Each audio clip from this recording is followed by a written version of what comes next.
നമസ്കാരം. വാർത്താ ദിനം ആരംഭിക്കുന്നു. ആദ്യം നോക്കാം പ്രധാന വാർത്തകൾ.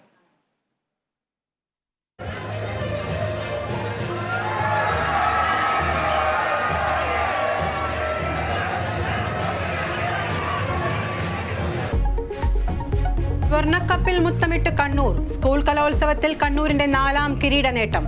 കോഴിക്കോട് 2ാമത്, കൊല്ലം ഹൃദയത്തിലേക്ക് ഏറ്റെടുത്ത കലോത്സവമെന്ന് പ്രതിപക്ഷ നേതാവ്.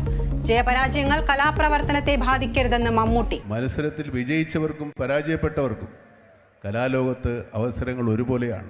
കൊല്ലംകാർക്കല്ല ഇവിടെ സമ്മാനം കിട്ടിയിരിക്കുന്നത്, കണ്ണൂറുകാർക്കാണ്, കണ്ണൂർ സ്ക്വാഡിനാണ്.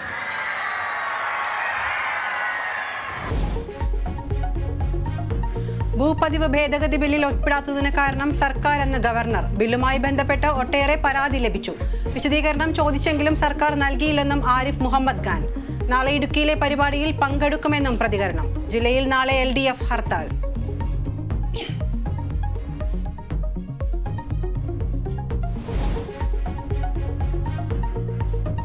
ബിൽക്കിസ് ബാനു കൂട്ടബലാത്സംഗ കേസിൽ പ്രതികളെ വിട്ടയച്ച ഗുജറാത്ത് സർക്കാർ നടപടി സുപ്രീം കോടതി റദ്ദാക്കി.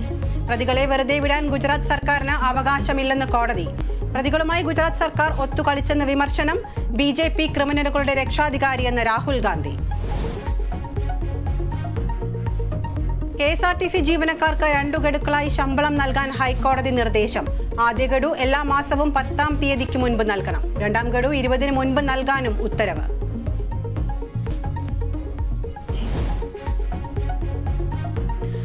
രാമക്ഷേത്ര പ്രതിഷ്ഠാ ചടങ്ങിൽ പങ്കെടുക്കുന്നതിനെ ന്യായീകരിച്ച് DK ശിവകുമാർ. ജനങ്ങളുടെ വികാരത്തെ മാനിക്കണമെന്ന് കർണാടക PCC അധ്യക്ഷൻ. വിഷയത്തിൽ AICC നിലപാട് വൈകാതെയെന്നും പ്രതികരണം.